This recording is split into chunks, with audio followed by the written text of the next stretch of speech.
আবার হঠাৎ করে আমি ঘুমায় পড়লাম। ঘুমের মধ্যে আমি স্বপ্ন দেখলাম ওই টুকরা টুকরা চাঁদগুলো একত্রিত হয়ে পুরা চাঁদটাই আমার ঘরের মধ্যে ঢুকে পড়েছি। আমি আর রাত্রিবেলা ঘুমাইতে পারলাম না।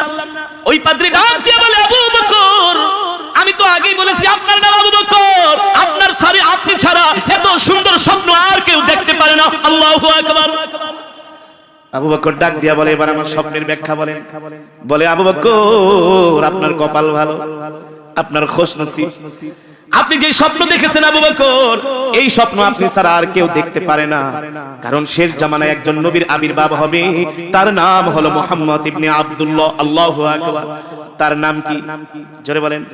মুহাম্মদ ইবনে আব্দুল্লাহ। আর আপনি হবেন তার সবচেয়ে কাছের সহযোগী। আপনি হবেন তার কাছের সহযোগী। আপনার কপাল ভালো আবু বকর।